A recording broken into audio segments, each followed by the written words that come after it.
ഈ കാണുന്ന വീട്ടിൽ വെച്ച് ഇന്നലെ രാത്രിയോടെയാണ് ഷമീറ ബീവിക്കും കുഞ്ഞിനും ജീവൻ നഷ്ടമായത്. വിദഗ്ധ ചികിത്സ നൽകാതെ വീട്ടിൽ പ്രസവിക്കാൻ ഭർത്താവ് പൂന്തുറ സ്വദേശി നയാസ് ഷമീറയെ നിർബന്ധിച്ചു. ഷമീറ ഇതിനു മുൻപ് 2 കുഞ്ഞുങ്ങൾക്ക് ജന്മം നൽകിയിരുന്നു. ഇത് രണ്ടും സിസേറിയനിലൂടെയാണ്. ഇതിനു പിന്നാലെ മൂന്നാമതും ഗർഭിണിയായപ്പോൾ ആധുനിക ചികിത്സ വേണ്ടെന്നും അക്യുപഞ്ചർ ചികിത്സ മതിയെന്നും ഭർത്താവ് നയാസാണ് തീരുമാനിച്ചത്.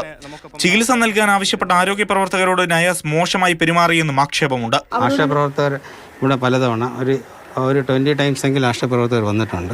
ഈ വീട്ടിൽ ആരും വരരുത് എന്ന അവസാനം അവർ പലപ്പോഴും അവർക്കിട്ട് പറയുന്നുണ്ടായിരുന്നു. അയാൾ ചികിത്സ നിഷേധിച്ചത് തന്നെയാണ് മരണകാരണം.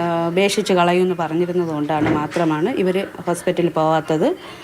പിന്നെ ഭർത്താവ് പറയുന്നത് അനുസരിച്ച് അതിനകത്ത് ഇരുന്നു. അവർ പുറത്ത് നമ്മളെ ആരടുത്തും സംസാരിക്കരുത്, മിണ്ടരുത് എന്നൊക്കെ പറഞ്ഞിരുന്നു.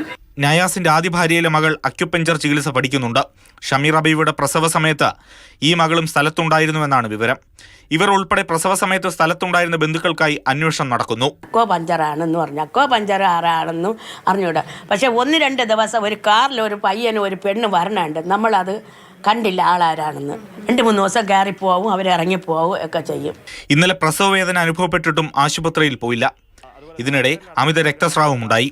തുടർന്ന് ബോധരഹിതയായ ഇവരെ നാട്ടുകാർ ഇടപെട്ട് കരമനയിലെ സ്വകാര്യ ആശുപത്രിയിൽ പ്രവേശിപ്പിച്ചെങ്കിലും മണിക്കൂറുകൾക്ക് മുൻപേ അമ്മയും കുഞ്ഞും മരിച്ചതായി ഡോക്ടർമാർ അറിയിച്ചു. തുടർന്ന് സ്ഥലത്തെത്തിയ പോലീസ് ഭർത്താവ് നയാസിനെ കസ്റ്റഡിയിലെടുക്കുകയായിരുന്നു. രാത്രിയോടെ ഇവർ താമസിച്ചിരുന്ന വാടക വീട് പോലീസ് സീൽ ചെയ്തു.